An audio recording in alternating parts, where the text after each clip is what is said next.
पाकिस्तान का अल्लाह ही हाफिज जो इन्होंने पाकिस्तान के साथ कर दिया है। जावेद हाशमी साहब ने एक बड़ा सख्त स्टेटमेंट जारी किया है, मैं आपके सामने रख देता हूँ। उन्होंने कहा जी 27वीं आईनी तरमीम इस मुल्क के आइन पर एक बदनुमा दाग है। ये सरजमीन बेआइन हो चुकी है जहाँ ज़मीर बेचकर लोग हाइब्रिड निज़ाम का हिस्सा बनते हैं।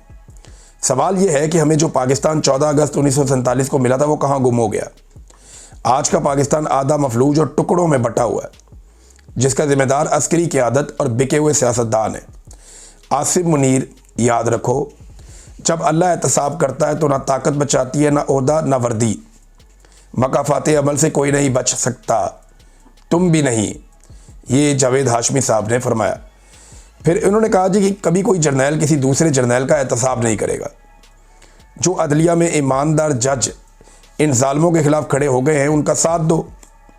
बाजुआ और कियानी की करप्शन रोज़े रोशन की तरह सबके सामने है, लेकिन कभी किसी ने उन पर हाथ डाला ही नहीं, बल्कि उनकी करप्शन पर बात करता है उसे गद्दार बना देते हैं। ये जनाब जावेद हाशमी साहब ने क्लैरिटी के साथ बात की है। अब मैं आपके सामने एक और चीज़ नाज़रीन रखता हूँ कि पाकिस्तान टेलीविज़न ने वो तकारीर काट दी पाकिस्तान तहरीक इंसाफ की, जिनमें तहरीक इंसाफ के लोग ये जो इस्तिस्ना है इसके ऊपर बात कर रहे थे या मिलिट्री एस्टेब्लिशमेंट के किरदार के ऊपर तनकीद कर रहे थे। उन्होंने उसे काट ही दिया, पीटीवी ने दिखाया ही नहीं। और बाद में कुछ लोग ये प्रोपेगेंडा कर रहे थे कि पीटीआई ने बात ही नहीं की इस्तिस्ना के ऊपर, तरमीम के ऊपर कोई मुखालफत ही नहीं की, तो ये तो सजदे में गिर गए। लेकिन मैंने वो तकरीर सुनी शाहिद खटक की, और एक दो और लोग हैं उनका भी क्लेम आया, लेकिन मैंने तकरीर जो सुनी है वो शाहिद खटक की सुनी है। उन्होंने तो खुलकर कहा कि इस मुल्क में कभी किसी जर्नैल को सजा ही नहीं होती। फिर उन्होंने कहा इस्तिस्ना तो बुज़दिल को चाहिए होता है, जो डरता है, जो गलत करता है, जिसके दिल में चोर होता है, वो इस्तिस्ना मांगता है। लेकिन ये सारा कुछ पाकिस्तान टेलीविज़न पे चलाया ही नहीं गया। पाकिस्तान टेलीविज़न जो है वो एक हमेशा से ऐसे ही रहा है, जिसकी हुकूमत होती है वो उसको इस्तेमाल करता है।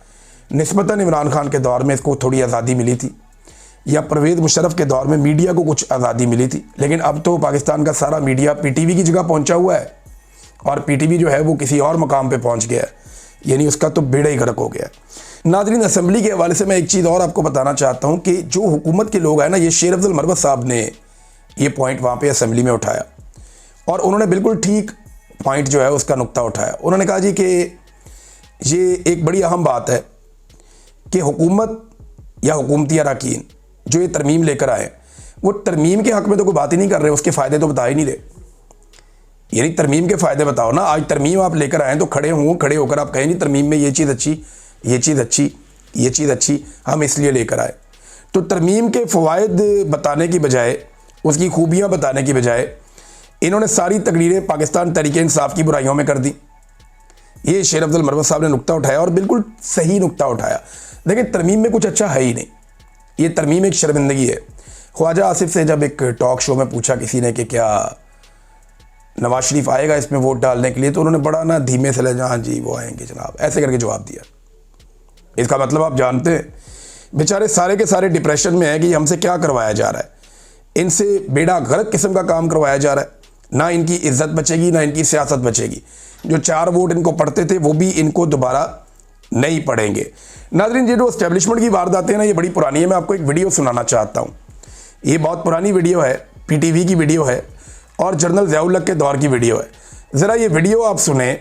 ये वीडियो सुनने के बाद आपको अंदाज़ा होगा कि कैसे पाकिस्तानियों को हमेशा से चूना लगाया गया मिलिट्री एस्टेब्लिशमेंट की जानिब से। ये सुनिए। इस महीने की 19 तारीख को मुल्क में रेफरेंडम कराया जाएगा, जिसमें सिर्फ ये सवाल पूछा जाएगा कि क्या आप सदर पाकिस्तान जनरल मोहम्मद ज़िया-उल हक के उस अमल की तायीद करते हैं जो उन्होंने पाकिस्तान के कवानीन को कुरान हकीम और सुन्नत रसूल सल्लल्लाहु अलैहि वसल्लम के मुताबिक इस्लामी अहकामात से हम आहंग करनी और नजरिए पाकिस्तान के तहफ़्फ़ुज़ के लिए शुरू किया है, और क्या आप इस अमल को जारी रखनी, मजीद उस्तवार करनी और मुनज़्ज़म और पुरअमन तरीके से इक़्तिदार अवाम के मुंतखब नुमाइंदों को मुंतकिल करने की हिमायत करते हैं। अगर वोट डालने वालों की अक्सरियत ने इस सवाल का हाँ में जवाब दिया तो उसका मतलब होगा कि पाकिस्तान के अवाम ने मौजूदा हुकूमत पर एतमाद किया है, उसकी पॉलिसियों की तायीद की है, और जनरल मोहम्मद ज़िया-उल हक को आइंदा 5 साल के लिए सदर मुंतखब। तो नाज़रीन, ये है तरीका वारदात।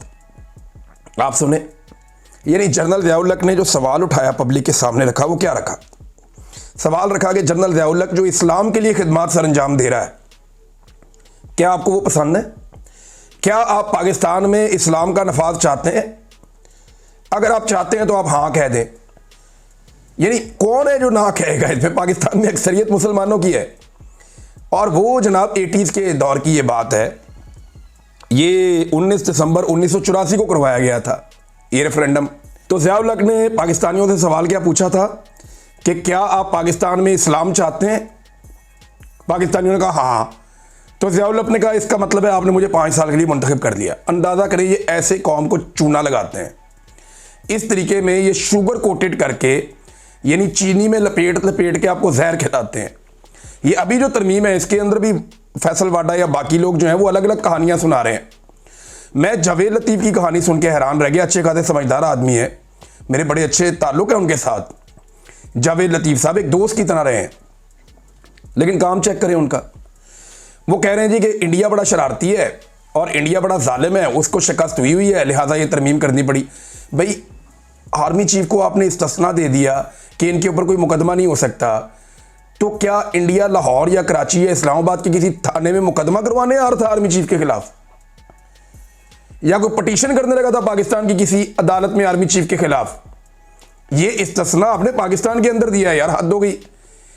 अब इस तरह तो अवाम को आप बेवकूफ़ ना बनाए ना, या इस तरह की कहानियां तो आप अवाम को ना सुनाएं, ये ज़्यादती है, ये गलत है।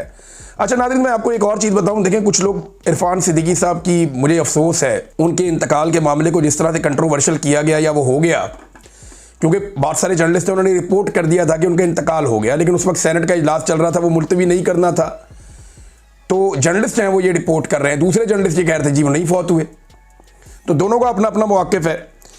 लेकिन बात यह है कि कुछ ऐसे लोग भी इरफान सिद्दीकी साहब के किरदार पे बात करने वालों के खिलाफ आवाज़ उठा रहे हैं या सीना को भी कर रहे हैं, जिन्होंने खुद मासूम शहरियों की लाशों का मजाक उड़ाया था और बार बार मजाक उड़ाया था।